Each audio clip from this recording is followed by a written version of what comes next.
Oke, baik. Assalamualaikum warahmatullahi wabarakatuh.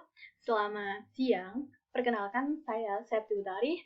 Saya mewakili teman-teman saya dari kelompok 1, yaitu dengan anggotanya Helmalia Azizah, Nur Hayati, dan Sri Sekertani.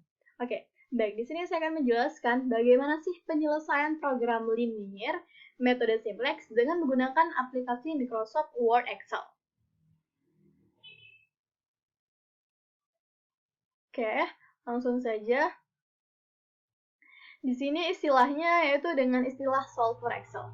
Nah, solver adalah program tambahan Microsoft Word Excel yang bisa digunakan untuk menganalisis bagaimana jika solver digunakan untuk menemukan nilai optimal, yaitu bisa nilai maksimum dan nilai minimum. Untuk rumus di dalam satu sel yang disebut sebagai sel tujuan, batasan pada sel rumus lain pada lembar kerja. Solver bekerja dengan grup sel yang disebut dengan variabel keputusan atau sel variabel sederhana yang digunakan dalam perhitungan rumus di dalam sel tujuan dan batasan. Oke, next. Nah, adapun langkah-langkah penggunaan solver Excel. Yang pertama, yaitu pastikan bahwa fungsi solver itu sudah diaktifkan di Microsoft Word Excel kita. Nah, jika sudah aktif, maka kita bisa melanjutkan ke langkah yang kedua. Tapi jika belum aktif, maka kita aktifkan terlebih dahulu. Adapun cara mengaktifkannya, yaitu dengan cara yang pertama, dari menu kita klik File, terus ke Option, terus ke Edit In, terus ke Analysis to Calc, dan Checklist Solver Edit In, dan ke Go. Nah, di sini telah saya lampirkan gambarnya, di mana yang pertama itu kita klik File, terus yang kedua kita klik Option, yang ketiga kita klik Edit In, terus muncullah Analysis to Calc. Nah, kita klik Analysis to Calc ini, dan maka muncul yaitu ada Solver Edit In. Nah, kita checklist atau kita centang di bagian Solver Edit In ini, dan kita klik OK. Oke, next. Nah, langkah yang kedua, jika sudah aktif, maka kita cek di bagian data bahwa solver itu sudah aktif atau belum. Nah, kalau sudah, maka dia akan muncul tulisan solver di bagian ujung paling kanan, sehingga bisa dikatakan bahwa itu fungsi solvernya sudah aktif. Tapi kalau tidak muncul, maka fungsi solver tersebut belum aktif. Kemudian langkah selanjutnya, selesaikan program linear dengan metode simplex menggunakan fungsi solver tersebut. Nah, di sini kami telah menyertakan contoh soalnya, yaitu seorang pedagang menjual buah mangga, pisang, dan jeruk dengan menggunakan gerobak. Pedagang tersebut membeli mangga dengan harga 8.000 per kilogram, pisang 6.000 per kilogram, dan jeruk 10.000 per kilogram. Modal yang tersedia yaitu sebesar 1.200.000 dan gerobaknya hanya dapat memuat mangga, pisang, dan jeruk sebanyak 180 kg.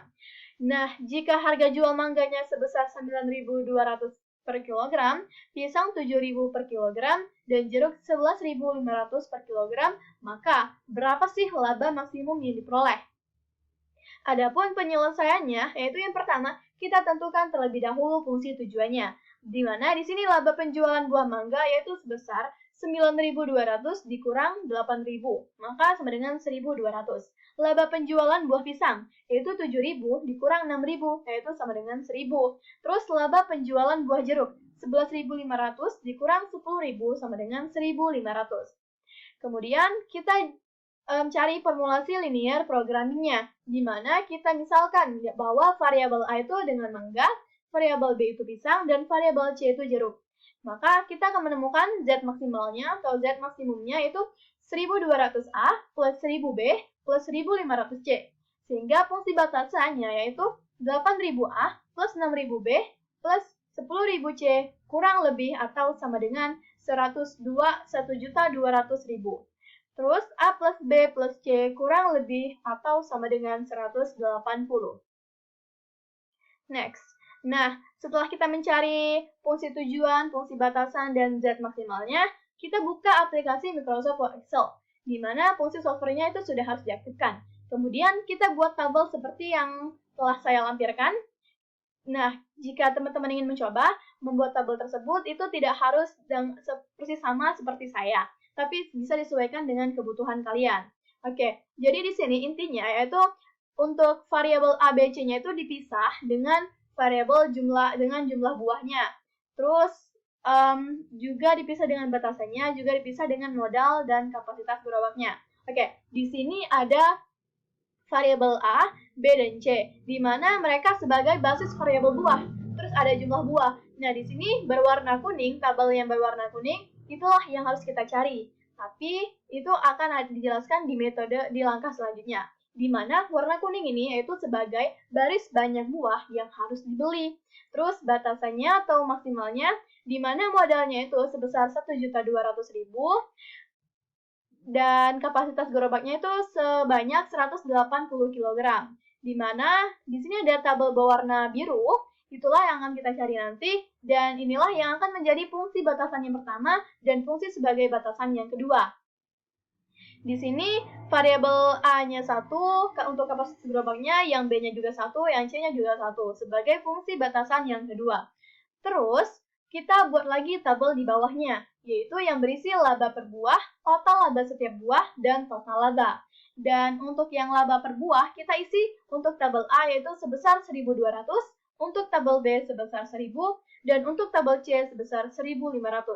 Nah, untuk total laba setiap buah, karena belum diketahui, maka kita kosongkan terlebih dahulu. Nah, untuk total labanya itu kita kasih warna merah. Inilah dinamakan tabel solver Excel. Oke, next. Nah, selanjutnya, jika sudah dibuat, masukkan rumus pada masing-masing sel seperti gambar di bawah ini. Oke, di sini kan sudah saya jelaskan bahwa tabel berwarna kuning itu merupakan baris banyak buah yang harus dibeli. Terus ada tabel berwarna biru, di mana itu sebagai fungsi batasan 1 dan sebagai fungsi batasan 2, di mana jumlah buahnya itu masih kosong. Nah, untuk yang pada tabel biru yang pertama, baris yang pertama, itu rumus pada selnya itu 5C, yaitu kenapa 5C? Karena ini pada kolom ke C dan pada baris. Oke, di sini rumus pada sel 5C-nya itu S, kemudian D, kemudian S, kemudian ketik 3, kemudian ketik tanda bintang, terus D 5 plus S US dollar, terus ketik E S US dollar, terus 3, terus bintang, terus E 5 plus S US dollar, F S US dollar, 3, bintang, dan F5. Nah, sedangkan yang ini, yang pada yang ke warna biru yang kedua, itu dinamakan rumus pada sel 6C, di mana rumusnya itu sama dengan yang rumus sel 5C, tapi di sini D6-nya itu diganti. Kalau pada sel 5C itu D5. Nah, kalau pada sel 6C itu diganti menjadi D6. Kemudian pada E5 dan juga F5 diganti menjadi E6 dan juga F6. Oke, terus di sini total laba setiap buah awalnya itu kosong. Nah, karena kosong, maka kita kasih rumus, di mana rumusnya itu D3, bintang, D8. Terus untuk yang sampingnya itu rumusnya E3, D8. Nah, untuk yang sampingnya lagi, terus rumusnya itu F3, F8. Oke, itu dinamakan rumus pada sel 9D, ini yang 9D, ini yang 9E, dan ini yang 9F. Oke. Terus yang tabel berwarna merah ini kita rumusin juga, rumusnya itu namanya rumus pada sel 10D, di mana rumusnya itu D9 plus E9 plus F9. Oke, setelah semuanya selesai seperti ini, maka langkah selanjutnya yaitu next. Nah, setelah semua rumus itu diisi, kita lanjutkan dengan fungsi solver yang terletak pada menu data, yaitu di bagian solvernya. Kemudian, isikan parameter seperti gambar di bawah ini pada select a solving metode, yaitu pilih. Oke, di sini ada data, terus di bagian ujung kanannya itu ada solver, kita klik solver ini, terus maka muncullah solver parameternya. Nah, di bagian solver parameter ini, untuk set objektifnya, kita kasih rumusnya, itu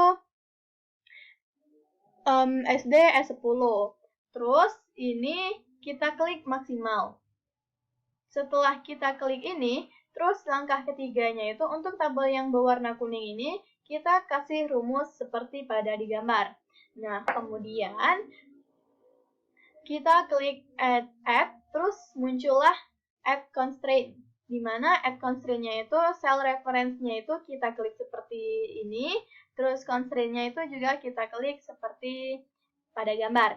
Nah, maka kita klik yang terakhir itu kita klik OK. Kemudian kita untuk di bagian select a solving metodenya itu kita pilih yaitu simplex LP. Nah, setelah kita pilih simplex LP, untuk di bagian max unconstrained variable non-negatifnya itu kita centang. Terus barulah kita solve. Kita klik solve. Nah, jika semua diisi, tekan solve, maka akan tampil hasilnya seperti tabel di bawah ini. Jadi, yang tabel awalnya itu kosong, itu akan terisi semua. Seperti warna kuning ini, jumlah buah A-nya itu atau jumlah buah mangganya itu 0, tidak perlu menjual buah mangga. Terus yang untuk buah pisangnya itu 150 kilo, dan yang C-nya itu buah jeruknya itu sebesar 30 kilo. Maka total labanya itu 195.000. Kenapa? Karena total ini yaitu total laba maksimalnya itu total semua laba itu dijumlahkan. Jadi jumlah total laba dari buah mangga itu tidak ada karena tidak menjual mangga. Terus untuk yang jumlah laba buah pisang itu 150.000 karena per kilonya itu untungnya itu 1.000. Jadi 150 dikali dengan 1.000, maka 150.000. Terus yang ketiga yaitu untuk total laba C-nya itu di mana C-nya itu dijual, jeruknya itu dijual sebanyak 30 kilo. Sehingga untuk total labanya itu dikali 1.500, maka hasilnya 45.000. Sehingga total laba maksimalnya yaitu 195.000. Oke, jadi itu saja penjelasan dari kami, kelompok pertama. Selaku saya perwakilannya, saya mohon maaf apabila ada salah kata. Kepada Allah saya mohon ampun. Saya akhiri, wassalamualaikum warahmatullahi wabarakatuh. Fokus tulus religius.